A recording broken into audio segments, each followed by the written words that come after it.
This is VSiN, the sports betting network. The numbers told the story, they always do. It's one of those idiots who believe in analytics. This is a numbers game with Gil Alexander on VSiN. Good Thursday morning to you. It is a numbers game at VSiN, the sports betting network, VSiN.com, Game Plus, iHeartRadio, YouTube TV, Sirius XM Channel 158. It's Gil Alexander. That right there is Calais Baidlan. Yes, sir. What's happening? Not much. How we doing? You got week one preseason fever? I do, man. I got like 4 bets going tonight. Let's go. Do you really? I think so. Wow. That's awesome. 1, 2. I have 3 tonight. 4 in total for week 1. 3 go tonight. Oh, 3 happen to be today. Yep. All right. Well, we'll talk about that. We'll go through. There's 6 games today in the National Football League preseason week number 1. We'll go through the basics of who's playing, who's not, in terms of starters, how long they're expected to play, that kind of thing. Again, once they went from 4 weeks to 3 weeks, the difference in how teams decided to approach this became that much more vast. Because usually, again, when it was a 4-week arc, we're playing everybody week 3, we're sitting everybody week 4. It was just kind of a scriptish kind of thing. Now it's every team figuring a different way to do this. You know what, though? Like, doesn't it feel like it should be more obvious now? Like, you used to have that, like, it was, like, always week 3. Some would start a little early in week 2, right? Like, now it just feels like everybody week 2. It should be starters, week 2, play a half, and then get out of here. Don't see them again. We'll talk about all 6 today. We'll figure out how everybody's thinking it through. JVT's going to join us on the show this hour. Jonathan Von Tobel. Talk college football. He's got picks from the college football betting guide that he will share with us, some season longs. Looking forward to that. National Football League with him, Major League Baseball with him, everything we can catch up with JVT. Co-host of Money Moves here on the network with Stormy. Feels like it's been a minute since we've had him on. Actually. It has been a minute and a half, I believe. I have on my watch. Minute and a half. And then another co-host of another great show here on the network, Prop Points co-host, Jeff Erickson. Talk Major League Baseball and National Football League with us a little later. One of my low-key favorite guests. Jeff's awesome. We don't often praise Jeff as much as we should praise Jeff. Always solid. Looking forward to talking to him. The co-founder of RotoWire. How about that for flex? Yeah, man, which has been an institution in the fantasy and betting world now for how many years? Well Decades? Said. Institution.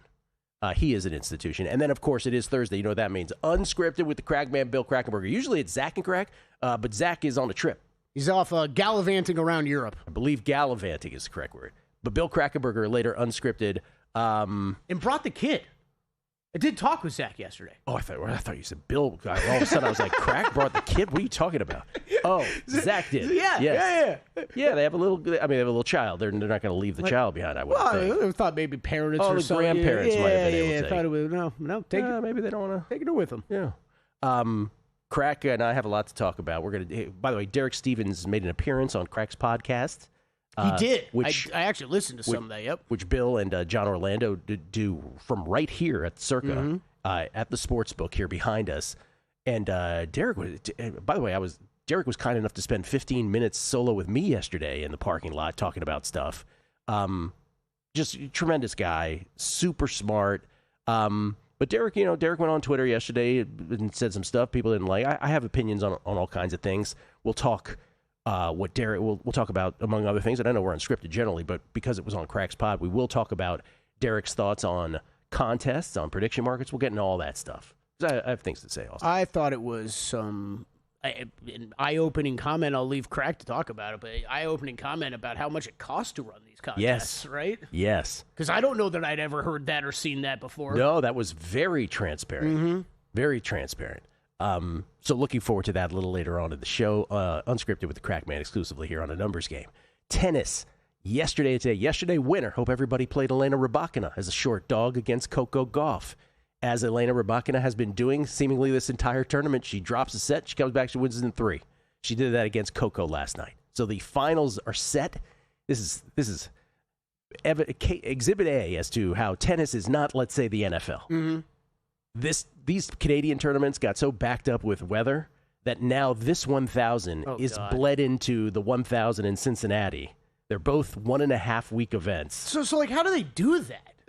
Well, so they take Rybakina and Swiatek, just the simple answer is, and their first round matches will be at the very end, right? Okay. That's their respective first round matches. That's the best they can do with it. But generally speaking, I mean, is there a cutoff point though?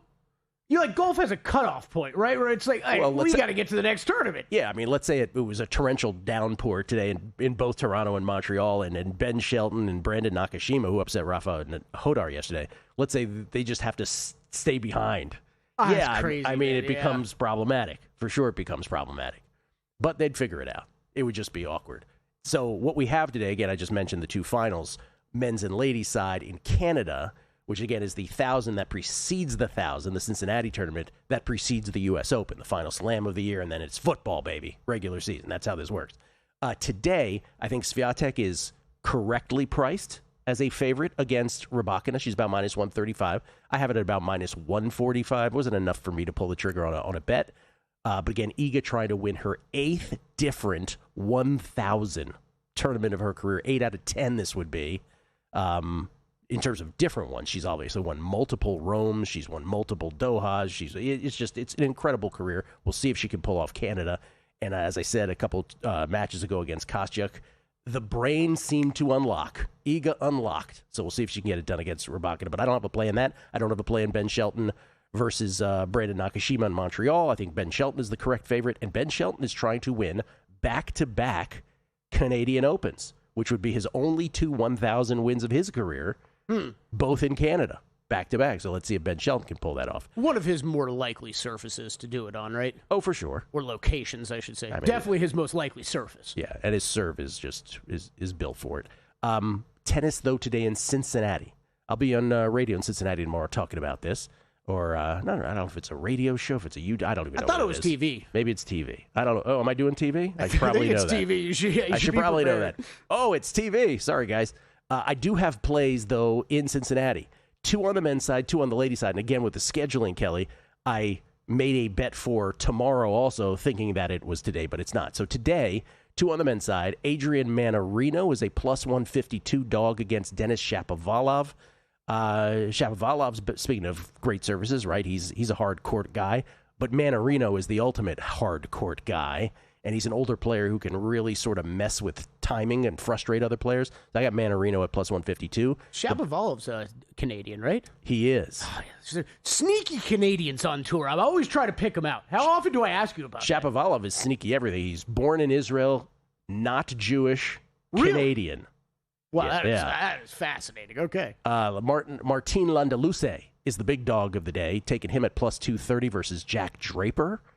Love Landaluce's game on hard courts. And then on the ladies' side, a couple favorites. Diane Paris, your girl Diane Perry. That's right, Diane. Diane Paris is how you really pronounce it. Minus 105 versus Carolyn Dolehide. And then Taylor Townsend, our girl, who we were just winning match after match on at plus prices over the vacation, versus Camila Osorio. Tomorrow, I already made a bet on Griekspoor over Botic Vendezanschulp.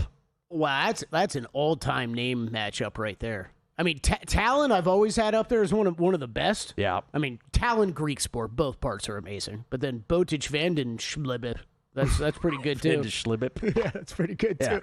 I think I'm going to play the old Paul card game with you and at least tail you on Diane and Taylor Townsend because they're playing 2 people I've never heard of before. Well, if I'm you, I play the bigger dogs, but okay. Sure. Caroline Dolehide. Camila Osorio. I don't remember seeing those names. Oh yeah, we've bet on her through the years a lot. Dolehide probably never. Yeah, but she's been on tour forever as well. So Manarino and Landaluce on the men's side is dogs. Paris and Townsend on the ladies' side is favorites today. Baseball, a little setback yesterday. I was going to say the Lions. The Tigers beat the Guardians 2 nights ago 6-4. They take a 6-4 loss yesterday against the Guardians, so they fall to 7-3. The nice part about that is we have a Thursday, so they get to make up some ground today on the Rays if they can win the rubber match against the Guardians and get within 2 wins of the Rays, who are at the top of August at 10-1. Get them out of Sacktown already, Jesus. Rays are 10-1. The Cubbies, our second choice, are 9-2 after another win yesterday over the Nationals. Padres, the sneaky 9-3. And then yesterday, the Braves and the Blue Jays snuck ahead of our Tigers at 8-3 and 8-4. So Tigers, the rubber match this morning against the Guardians. Hey, just win it. Win another series. That will make them undefeated in terms of series thus far in the month. Get to 8-3. You'll only be 2 wins back heading into the weekend with a home 3-game set against the White Sox. And remember, beyond our bet, These are huge for the Tigers in terms of their playoff position, not just wild card, but obviously against the Guardians and White Sox division. Yeah, game lines today. That is Cleveland about -120, Detroit +110, total set at 8 for that game. Golf update, sir? Golf update. Tommy Fleetwood on a tear early at the FedEx St. Jude Championship. I think you got screwed up by this the other day. By the way, it screws me up every single year. The FedEx St. Jude Championship as part of the FedEx Cup playoffs. Yes. Like it's a little. Did I get it screwed up? No. I feel like you took a pause the other day to like make sure you had it right. Yeah. I'm like, I do that all the time. Yeah. And you're like, because you have to. We're talking about points in the arc of it. There's that too. The FedEx Cup points in the FedEx Cup playoffs. Pearson Coody and Tommy Fleetwood both 4 under par. Tommy only threw 4 holes though, so 4 under through 4. Pearson Coody through 8. They have a 3-shot lead on the rest of the field. This is only about a third of the guys have gotten started here. At 1 under par, you have Harris English, Maverick McNeely, Sepp Straka, Thor Bjornsson, Gary Woodland, some notables there. And so let's see, some notables over par. Jackson Koiven, 2 over par. The worst one. Who am I rooting for you? Tom Kim, Hideki Matsuyama, and who else did I get on here? Colin Morikawa. And Sam Burns. Thank you, Danny. I knew I was forgetting. Danny from the Raptors. Yeah. From the Raptors, Danny Higgins. Hideki would feel good because this has been like 4 weeks in a row where I've been going back to Hideki, and he's been playing. I think it's a good example. He's playing really well, cashing some tickets. That's nice. Just not hitting that outright, you know? Wise man once said, cashing tickets is what it's all about. That he did. He says it all the time when we swear, too. Shout out Brent. Oh, yes, he does. Randomly, he'll come out and scream it over. Shout out to Brent Musburger, by the way. For real. It's been too long. We'll come back. We'll talk about all 6 preseason games today in the National Football League. Let's do it next on a numbers game at VSiN. Racetrack Television Network brings you every race, from every track, on every screen, every day. With monthly packages starting as low as $5, RTN gives you great value and access to more live HD streaming and race replays than anyone. Visit RTN.tv today to sign up and watch on almost any device, including Roku and Amazon Fire. Use promo code TRYRTN for a 5-day free trial. This is VSiN, a network of sports betting analysts, writers, hosts, and handicappers, all here to help you become a more confident bettor. We broadcast live every day from Las Vegas, the sports betting capital of the world, and from studios across the country, giving you insight from every angle of the action. Take VSiN with you wherever you go with the VSiN Watch app, or catch us on streaming platforms and regional sports networks. You can also listen live on SiriusXM Channel 158 and on radio stations nationwide. Check out VSiN.com as well for betting tools, exclusive betting splits, AI-powered player prop projections from Opta, pro picks for every game, plus in-depth betting guides and articles built to give you an edge. From sharp betting analysis and daily best bets to insider interviews and expert breakdowns, VSiN is your trusted source for everything happening in the world of sports betting. See everything we have to offer at VSiN.com and become part of the Sports Betting Network. Coming up on the next edition of Follow the Money, 6 preseason games tonight in the NFL. We'll run through all the line moves and the card tonight. Jet Whispers, Dan Leberfeld on what they're going to do in their first preseason game and the season outlook. Lou Finocchiaro breaks down UFC 330. And we also go across the pond and check in with the meat man, Steve Wiss. Lower League Soccer gets underway this weekend as well. Follow the Money, 4 to 7 Eastern on VSiN, the Sports Betting Network, SiriusXM Channel 158. Check out the website for all the betting tools and analysis.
A numbers game on VSiN, the sports betting network. $30 million in guaranteed prizes, no rake. Cash in this football season in Las Vegas with, 3 Circa Sports contests. Emotional about it. Entry starting at $1,000, all with no rake. That means every dollar stays in the prize pool. Circa Million, 18 weeks, 128 ways to win. That's all with all the quarterlies and booby prizes and all that and all the rankings 1 through whatever in each of those. Circa Survivor, pick one winner each week. Last one standing wins. And, of course, Circa Grandissimo for the high rollers, $100,000 entry. And, by the way, the numbers on these that people track from year to year, all looking ahead of pace, man. Oh, yeah. Yep. Enter in Nevada, play from anywhere, $30 million guaranteed. Visit circasports.com for details. We get tweets beating the book. Kyle in Vegas. He's actually tagged me in this. He's actually talking to Dr. Bob. He says, I just went to buy a package for college football. Hearing you on beating the book, he means on a numbers game, is like Christmas morning. We don't have it this year? Damn it, he says. College football will never be the same. Broken heart emoji. Well, Bob will be on to talk NFL. But, yeah, he's done with college football. He's done with college basketball. The end of an era. So hard to say goodbye to yesterday. Nick Kendhammer, few days behind. How are people complaining about free picks even if they aren't getting all of them? They're free hate Twitter. Oh, that's talking about Todd again. Also, was kind enough to join us yesterday. Xavier82, winner, chicken dinner. Let's go. He had Rabakina with us yesterday. Brendan, why is there no adjusted lines available? I'm editing while I'm reading for NFL preseason games as of yet. Adjusted lines? Like alt lines? Like alt lines? I don't know what book you're talking about. I don't know. That'll vary. From preseason offerings will certainly vary from book to book. Yeah. Trojan Ram. Yo, I tried giving Magnus Farrell a listen. I will admit the man is talented, but not my cup of tea. Had to cleanse my ears with some Slayer afterwards. Who's that tweet from? Trojan Ram. You know what? I forgot to text you yesterday, Gil. I followed through with what I said. As soon as I got in the car, Danny and I did our usual walk to the parking garage. We had a quick chat in the parking garage. Yep. Hopped in the car, threw on Magnus Farrell, and drove out of here. And I thought to myself, this kid's got pipes. And I got to like song 2 and 3, and I was like, just not for me. Not for me. I have nothing to do with past one song. I have not heard anything else. I put on the song you recommended. It was impressive. It's fantastic. Kid sounds nice. Q-tips for all of you if you don't like that song. Tronsky. John Osher. Hey, Gil, you are my low-key favorite host on VSiN. Love your show. Thank you. Why low-key? Why can't you shout it from the rooftop? No, I'm kidding. Make a t-shirt. He said, pivot to Zach. He said, generally a very smart guy and solid capper. I can't think of anything less EV than bringing your 1-year-old overseas. Love all those flights from Phoenix. That is not vacation. Oh, man. LFC Title Records. Gil was right about Magnus Farrell's song being a banger. However, I think he's wrong about Magnus being Will Ferrell's son. He sounds like the son of Pharrell, not Will Ferrell. True. And he looks like the son of Uncle Joey. That's what I figured out yesterday. He does, from Full House. We were sitting here after the show yesterday, and I was like, this looks like another famous person from the 90s. And Shrek McPhee, any thoughts on placing some men's opens futures in hopes Sinner and Carlitos are out? You know, it's a good thought, but I think Sinner's playing. I really do. I think he's totally playing. We'll get to the other tweets here coming up. And stop ruining Are We Sure questions, tweeters, okay? Oh, we have Are We Sure coming up later. My bad. I got a live edit now. Kelly's got to do work. I got to edit. Jeez. Kelly's got to work. All right, let's go through these one by one. We'll see if you have a bet, where you don't, where you do. Lions, Bengals. Right now, these are all updated here, Danny. 6.5-point favorite are the Bengals. Total set at 38.5. The Bengals, head coach Zach Taylor telling reporters this week, Burrow, Chase, Higgins, Dexter Lawrence, Sexy Dexy, they're all starting tonight. Limited series, however, roughly 1 to 2 opening drives or about 8 to 16 total snaps. But that announcement alone is what's has this at 6.5. Meanwhile, the Lions mostly benched. Jared Goff will not play. You'll see a lot of the Lions' backups. Undrafted rookie Luke Altmaier expected to start at quarterback. With recent addition Josh Dobbs also seeing action. Yeah, Any play in this game? Nothing for me here. I mean, look, I think this is one, as you just went through. Bengals will have the advantage earlier, throwing all the star power out there, see if you can get a score in the first drive or two, and then everybody will hit the bench. And I don't know about you. These are two guys and two coaches that when we talk about the coaches that care, coaches that don't care, these are not exactly two of the guys at the top of the list that are caring about preseason. Packers at Steelers also starts at 7 p.m. Eastern. Jordan Love will get the start for the Packers, although Matt LaFleur said he reserved the right to change his mind. Did you hear that? He's like, he said he sees value in getting... I did not see that part, actually. He sees value in getting mentally prepared to go play a game.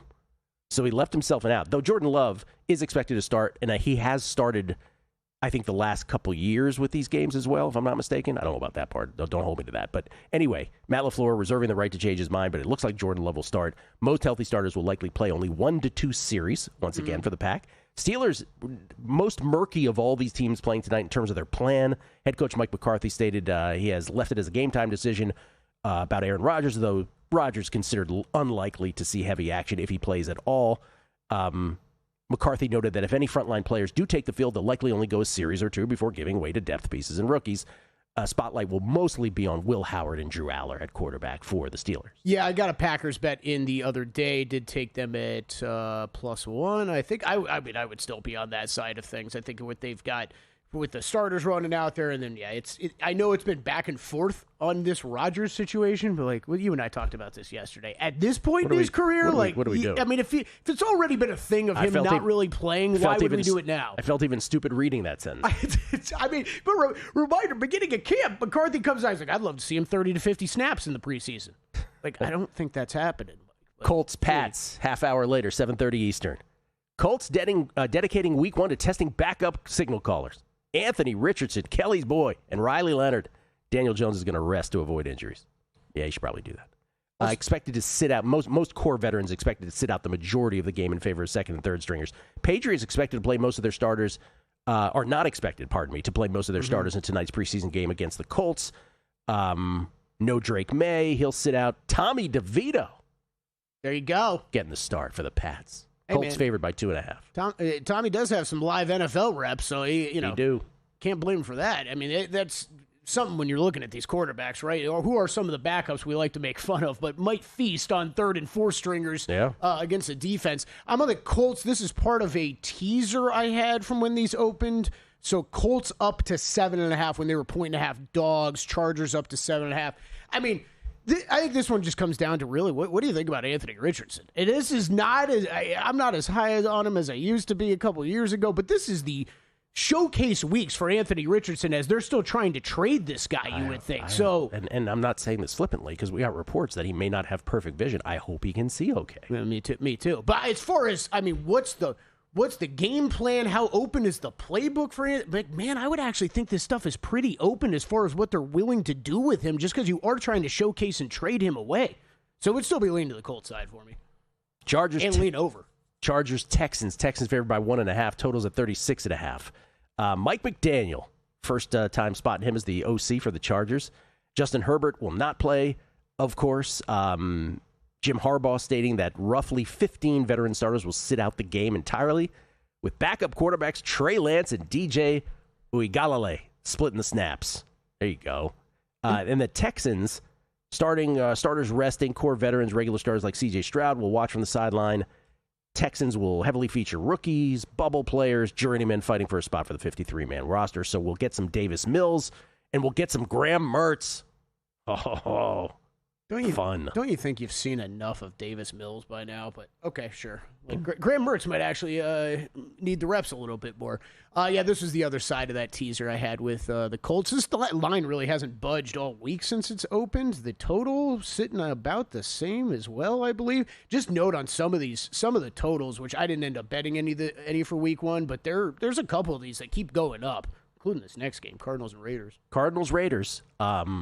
Raiders favored by 2.5. The total's 41.5. That's like a real game total.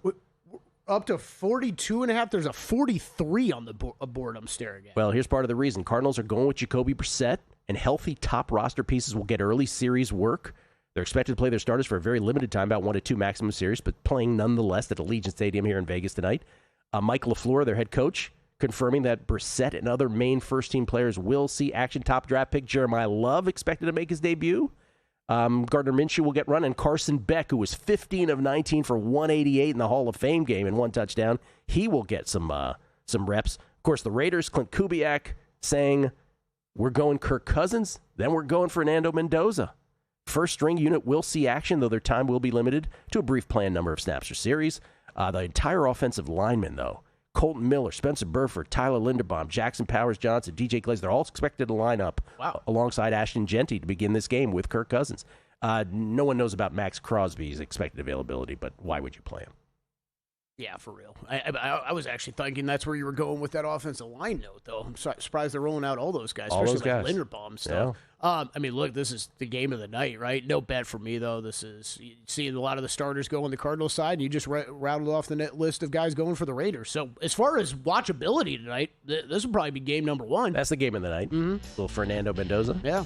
We left out one. We'll get to that at the start of the next break, and then JVT will join us to talk all of his college football. Well, not all of them. We'll leave some for the guide. But some of his college football season-long plays. Talk baseball with him, NFL.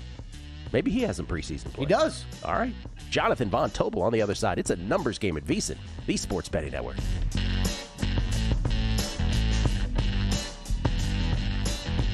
The biggest contest we've ever seen. Seriously, what's the guarantee? They're still talking about it.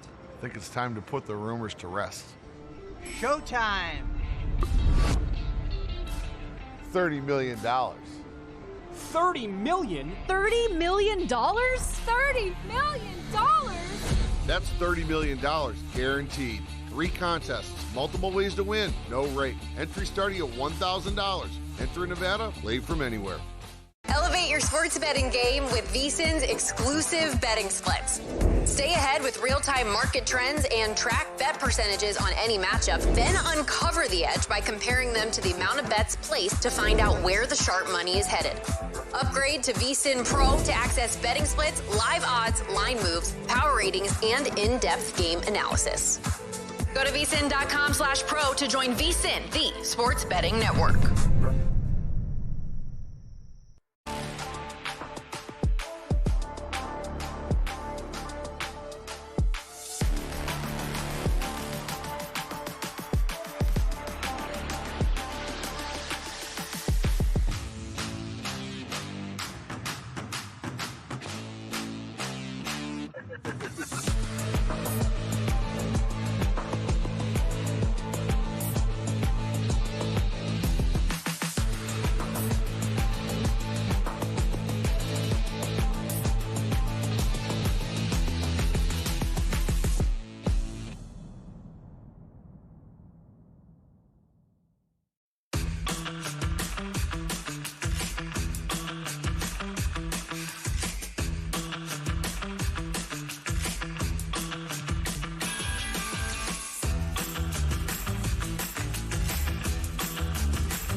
This is VSiN, the sports betting network.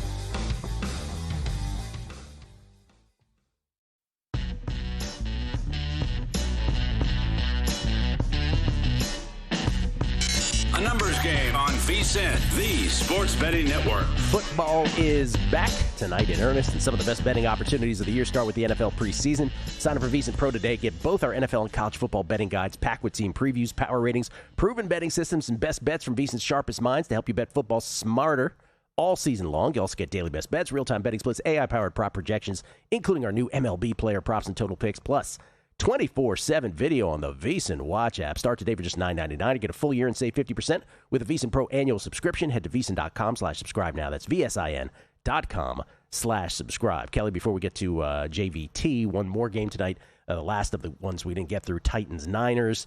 Niners not planning to play their starters against the Titans. Head coach Kyle Shanahan stating there won't be many starters playing. Succinctly, he says, as the team already got heavy work during a joint practice earlier in the week. So Purdy sitting, Trent Williams sitting, Fred Warner, all expected to sit out. McCaffrey, Nick Bosa remaining sideline, nursing injuries. So rookies, backups, bubble players, majority of playing time. But the Titans, Robert Saleh confirming all the healthy players will be active. And starters will play more than just a single opening series. Cam Ward expected to log multiple early series to gain live reps in the new system.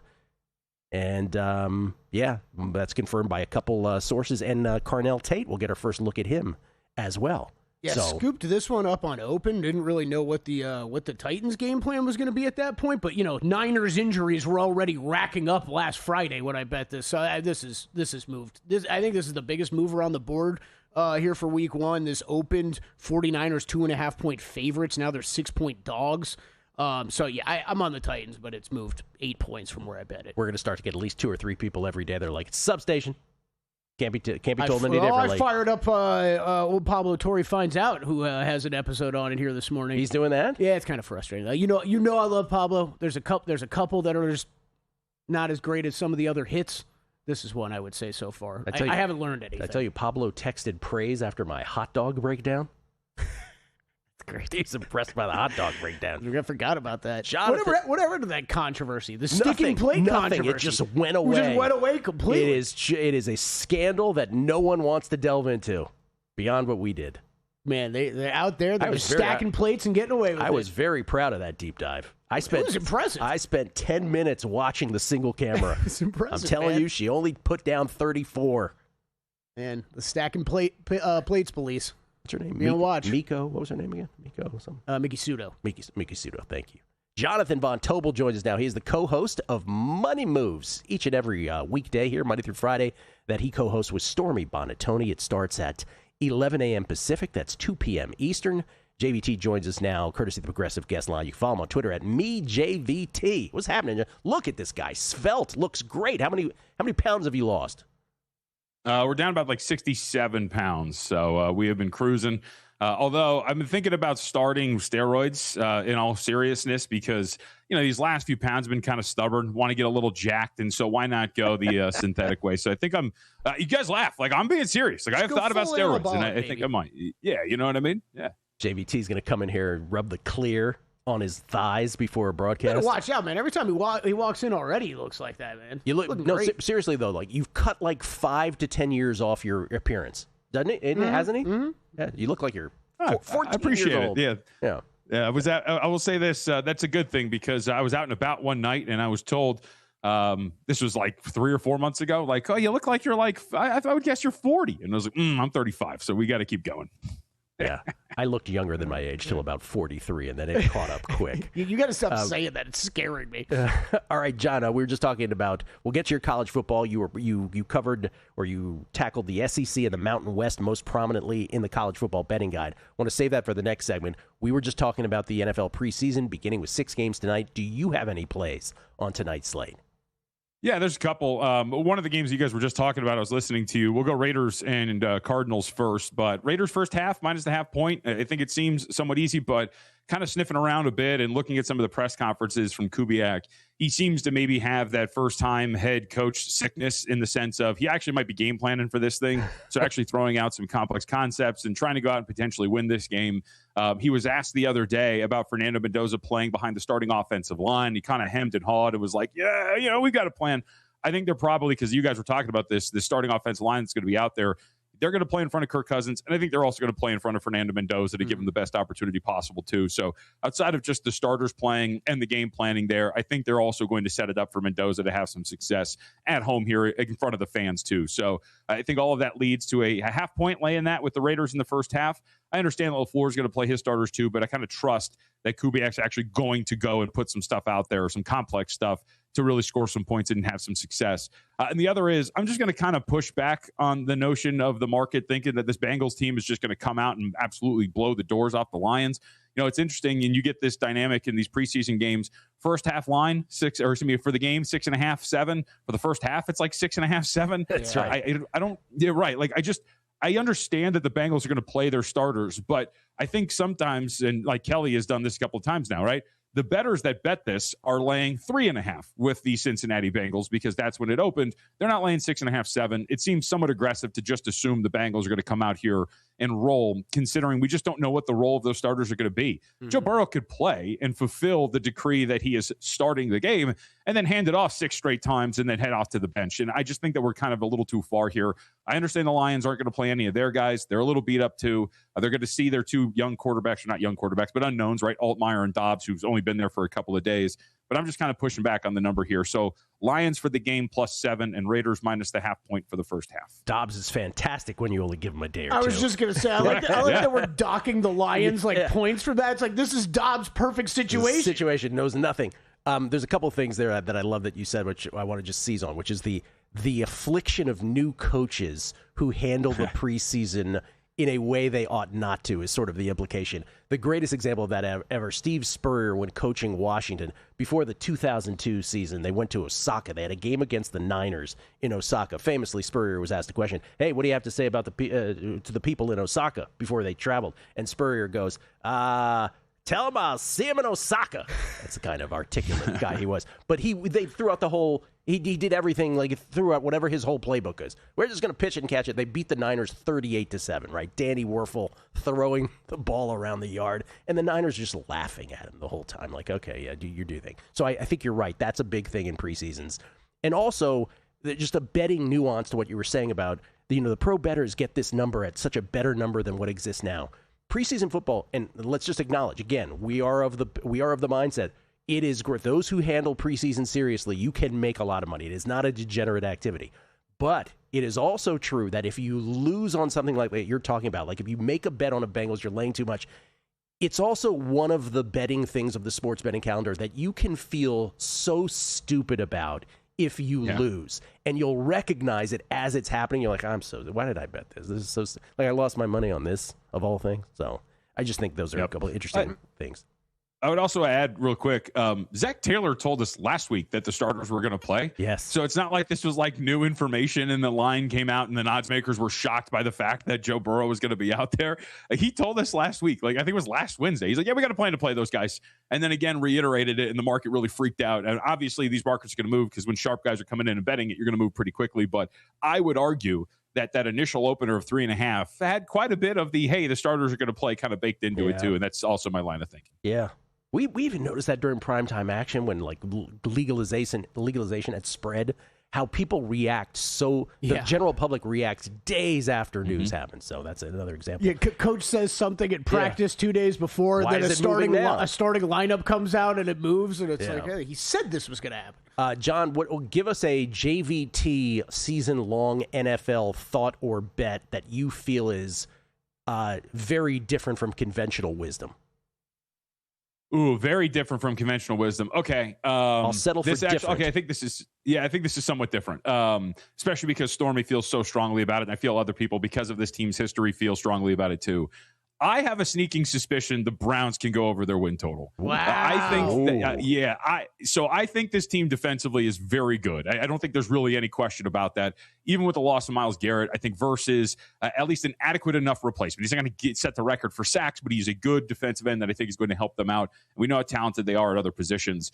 I keep saying this, and I know the reports out of camp haven't been great, but I will remind everybody that the reports coming out of camp for Patrick Mahomes before his first season were awful too, and he turned out to be okay. And I'm not saying Watson's going to be Mahomes. He's all right. I just think that we make a lot out of these training camp reports. When these guys are testing things out, they're running stuff, they're seeing what they can do. There's all sorts of different nuances to what they're trying.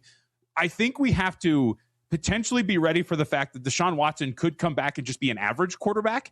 And if he's an average quarterback, I think this team has something that is better than what the market thinks. I mean, we're heavily shaded to the under here. And I just think that in a division that might be a little bit more competitive than we expect, that the Browns might be able to get to that 6-win mark if Deshaun Watson just shows up and is average for the Cleveland Browns, because that defense is good enough. And I think that is something that I have been scared of, like Joker on the couch, right? In that Joaquin Phoenix movie. He's like, I'm afraid of, I'm tired of saying it. Like, no, I'm going to say it now. Like, I think the Browns can go over their win total. If you ever like dreamed of a glass half full Adam Burke dissertation, that was it right there. Well done. Very good. More with JVT on the other side. We'll get some college football season longs from him. I don't know, maybe as a baseball player. We'll find out. We'll do that next on a numbers game at VSiN, the Sports Betting Network.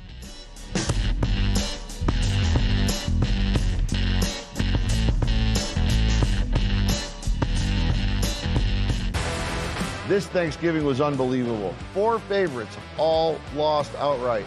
First wrinkle in the contest here for Circus Survivor, the holiday weeks. I was shocked. 4 favorites going down on this Thanksgiving slate is insane. We went from 900 plus to 49. Nobody expected Chicago to do what they did, but that's the NFL. Fly, Eagles, fly, all the way. Derek Stevens didn't invent Survivor, but he perfected it. New episodes Wednesdays at 9 p.m. Eastern, only on VSiN. Your favorite VSiN shows and personalities are now available to download as podcasts. Catch every hour of our live broadcast with VSiN Best Bets, or find your go-to show and download it directly. Get instant reactions to last night's games, sharp analysis on today's biggest matchups, and everything in between. Whether you're commuting, working out, or just catching up, VSiN lets you take the action with you wherever and whenever you want. Search VSiN on your favorite podcast platform and get in on the action with VSiN, the Sports Betting Network.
Numbers Game on VSiN, the Sports Betting Network. Back on a Numbers Game, live from Circle Resort Casino, downtown Las Vegas. Gil Alexander, Kelly Bidlin, JVT with us as well. Real quick, couple tweets. Big Coombe, I believe I'm pronouncing that right. Still new to tennis, he says, at very popular national book, Coco went off minus 140 pre-flop, wins first set. Before second set was over Rybakina, I got to edit, was minus 150 for match. Can you walk me through why such a large move when at least it was a one-set match at that point? Well, even the screenshot you're showing me, Big Coombs, shows it wasn't at the beginning of the second set, because you're right. If that was the flip before the second set, that wouldn't be right. It was after Rybakina was up a break, and then I think even 2 breaks in the second set, meaning it was already sort of fait accompli that it was going to be level heading into the third set. Also, if you were watching the match, Coco had a stretch there in the second set where it looked like she had lost her serve and she had just lost her complete wits. So that's the explanation. But Rybakina was already up 5-2 in the second when that happened. And then Willie B. Benton, based on Ben Shelton's social media post press conferences, I believe he hasn't lost a tournament this year when his boo, Trinity Rodman, has been in attendance. He posted on his IG that Trinity surprised him at his hotel room earlier this week. I saw that. That was Trinity Rodman. Adorbs. Did I say that? Adorbs. Sure. And then Mikey P. Saw this at the grocery store the other day. If I drink one of these, will this make me just as good of a capper as Dr. Bob? Apparently there's a Dr. Bob soda. Where are you tweeting from, Mikey P? I'd like to know. 2-liter bottles of Dr. Bob soda. Give me some of that. And Bob, and last one, Bob Timus Prime. As a person from Wisconsin, I'm pretty surprised Graham Mertz is in the NFL. I can't forget how bad he was in such a wonderful stadium. But good for him. That's well said. Well said. JVT joins us now again, courtesy of Progressive Guest Line. Instrumental in the college football guide. You covered the SEC and the Mountain West primarily, John? Yes, those are the 2 conferences that I had. My first year actually getting to cover the SEC for us or write about it. Usually I get the Big 12, but was handed the monstrous Southeastern Conference, which I really enjoyed. A responsibility that one should not take lightly. I was a little surprised by it yesterday. I was like, hey, Danny, what are we talking with JVT? Mountain West? SEC? Wow, yeah. Moving up in the world, John. Okay. So your favorite best bet in terms of a season win total in the SEC has to do with Auburn. Yeah, I'm kind of in, like, I'll drink the Kool-Aid here. Auburn is going to be absolutely fantastic. I think first and foremost, the continuity, and yes, it's a new coaching staff. Alex Golesh is coming in, for those who don't remember, coached a USF last season, but it's Golesh, it's Byron Brown who comes in with him from that Bulls team too. You get 2 receivers who come in as well with them that are really going to help. Jeremiah Coger, 38 receptions, 597 yards, as well as Keyshawn Singleton, 50 receptions, 877 yards, and his offensive coordinator from a season ago. So, it's one of my burning questions was essentially, can USF win the SEC? Because this is just a bunch of USF guys in different uniforms going and playing for the Tigers. But Brown's presence, I think, is very, very important here for Auburn. Obviously, you go back and it's one of those things where, if I were to tell you guys, hey, Byron Brown was really good last year, I think we'd all agree, like, yeah, he was good. And then you put the numbers down on paper, 65.8% completion, 4,238 total yards rushing and passing, 42 total touchdowns. This dude was awesome. And obviously we know led the Bulls to an upset win over the Gators. I think this offense is going to be very, very good. But one of the things that really pushed me over the edge, and Stormy brought this up, I thought, and I stole her point and wrote about it in the guide, Golesh did a really good job in retaining DJ Durkin, a defensive coordinator. Durkin has done a really good job with his Tigers team over the last couple of seasons. They allowed just 20.7 points per game last year, 2.9 yards per carry, and for the first 2 seasons allowed fewer than 5 yards per play. So you retain Durkin as your play caller on defense. You retain some personnel on that side of the ball too. So I get this good mix of an offense that was really good, one of the best returning quarterbacks in the country, and an SEC caliber defense already in place for the most part.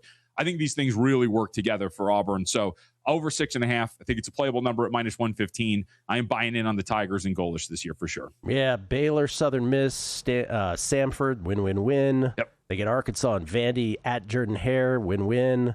I guess home date, Florida, road game, Mississippi State. It gets a little difficult with those. But yes, okay, Auburn over 6.5 from JVT. Out of the SEC. Let's go to the Mountain West. I remember one of my first reactions when VSiN first started, observing Matt and JVT. I was like, boy, these guys really like the Mountain West a lot. They do. Sure do. Okay, so we have a few Mountain West plays here where UNLV, by the way, is the short shot to win the conference at plus 260. Let's start with Mountain West football only North Dakota State. You have a thought on them? Yeah, I do. And, to the point of the love for the Mountain West, there's so many teams in college, both basketball and football, like, might as well just whittle it down to the conferences, well. And so that's what I like to do here when it comes to this. And so with the Mountain West, we'll start with North Dakota State. One of the things that I don't really like about what North Dakota State did this year is they're definitely kind of, we were talking about Raiders fans, right, in the break, Gil. I don't want to say the Bison are drinking their own Kool-Aid, but they're definitely sticking to their guns with how they're going to build this program. You look at what they did in the transfer portal, and it was pretty much nothing. In their 2026 recruiting class, they brought in 29 high school players, only 9 transfers, 3 of which played at a Power 4 program last season, and one of those is a punter. So, in other words, they really didn't add in the transfer portal proven talent from other different levels. And a lot of these teams in the Mountain West are. New Mexico might have a transfer from Oregon playing at quarterback because of an injury. UNLV rebuilt their entire roster with a bunch of transfers from Power 4 programs. We can go down the list outside of Air Force of teams that have done this. They're, North Dakota State, promoting internally. And maybe that works in a year or two, but I think this year, given the market expectations as well, I think that's somewhat of a flawed plan here. So I think that with my starting point, I like this team under the win total. Remember, they're also replacing their quarterbacks and their starting quarterback. And you got to wonder, too, because Nathan Hayes is going to be the heir apparent to Cole Payton. They have had a starting quarterback drafted in the NFL draft since the 2012 draft or something like that. Like, that is really good run of quarterbacks getting drafted. Logic says at some point that's just going to dry up. Like, you can't just always have NFL talent at the quarterback position. But I just think given all of the replacement and just the role that they are being thrust into here, making this transition, I think that's really difficult. And then you look at their schedule. They got no favors. They've got to go to Air Force, UNLV, Hawaii, New Mexico. These are all teams that I think can win this conference. And they have to make road trips to every single one of those. I think this is going to be a pretty difficult schedule for them. So you could play it a number of different ways, but under 8.5 at a plus 140 price, I think that's a really playable number here for North Dakota State. I think they're being priced a little too high. Let's talk about one of those teams you just mentioned in there, Air Force. We know what to expect from Air Force. 250 yards, rushing every game. But they were 4-8 last year. I think they're trying to stave off their 3rd straight losing season. This would be if it happened. Yep. But the schedule's pretty easy based on a quick glance here. Yeah, it is. And amongst Mountain West football nerds, this is a very chic pick, Air Force, to go over a win total and potentially win the conference. But it all starts with the defense, because the offense, you hit it, they're going to be really good. Like last year, they averaged like 30 points. They were a top 15 team in a lot of different advanced metrics, and top 15 in the country, we should note. They were wildly efficient. Liam Zarka is back at quarterback. This is the first time in 4 years that Troy Calhoun has had a returning starter at quarterback, so it's a really big deal for them as well. But it's really about the defense if they're going to be better. They allowed 30.3 points per game last year, 423 yards per game. Opponents averaged 7.2 yards per play. They were awful. But with some continuity back, and there's always that debate of, well, if you bring a lot of guys back from bad defense, is it going to get better or is it just going to be the same? And I think there's a kind of middle ground between that. But I think one of the big changes here, too, is Calhoun went out and brought in Steve Russ. He's actually the former defensive coordinator for the Falcons way back in like 2014 to like 2017. Understands what Calhoun wants to do. Given the returning production, how good the offense is going to be. And you mentioned the schedule as well, Gil, which I think works in their favor, too. They do have to face the big boys, but 2 of them, North Dakota State and UNLV, have to make the road trip to Colorado. They've got to go to New Mexico, but I question, I've heard a lot of like, well, New Mexico has home field advantage now. Does it? Nobody went out to games in Albuquerque. Yeah. And just because a few thousand more show up, I don't think that means that all of a sudden you upgrade New Mexico's home field to an extent. So I think those are winnable games. We'll see what they don't have to play Hawaii, which is really good. And then you get the potential winnable spots, Duquesne, San Jose State, UConn, UTEP. I think Air Force is going to be a challenger for the Mountain West Conference Championship. I personally bet Hawaii to win this thing at 6-1. But with the Pofele Ashlock injury at wide receiver, if you were going to go hunting anywhere else, I think Air Force at plus 550 holds some value. And we should probably have started with this with the Mountain West, which is no Boise State anymore, no San Diego State, no Fresno State, no Colorado State, no Utah State. They're all in the Pac-12 now, Kelly. Jesus. You knew that. Along with Texas State. So, but you do feel that injuries aside, like if they can stay healthy, that this is Hawaii's year in this conference. I think so. I think it's somewhat unfair because I keep hearing a lot of like, hey, Mike Alejado, there's their quarterback, Bishop Gorman alum, by the way, shout out. There's a lot of like he hasn't proven that he can stay healthy. Well, he had 1 full year as a starter and he only missed 2 games and then he played the rest of the year with an injury. I feel like it's somewhat unfair to just assume that he's going to get injured again. I understand he's demure by quarterback standards, but I think he's a very good quarterback. And despite the fact that he was dealing with that lower body injury all year long, was absolutely fantastic. So as I mentioned, Ashlock is a serious injury at wide receiver. But there are some rumblings that maybe it's not as serious as one could expect. So we'll see what that's going to look like here. But I think given the fact that they get all of the tough opponents at home, all of the easier opponents are on the road, I think this team can make some noise coming off a 9-win season. And they've improved their record every year under Timmy Chang. And I think that they can pull this off here too. And I'm just a big Alejado guy, and I think that's going to make a big difference in this conference. Yeah, New Mexico at home, UNLV at home, North Dakota State at home. That really helps for sure. John, appreciate it very much. Do you have a Heisman Trophy bet for us on the way out? Gunnar Stockton, 20-1. I really think that that's a pretty good price. And look, simple handicap, starting quarterback for a potential top 5 team in the country that's going to make it to the college football playoff. But I think he was really good last year, and they're going to open the offense up a little bit more for him. A lot of Gunnar Stockton love, just anecdotally hearing about the Heisman. I get it. John, continue the health surge that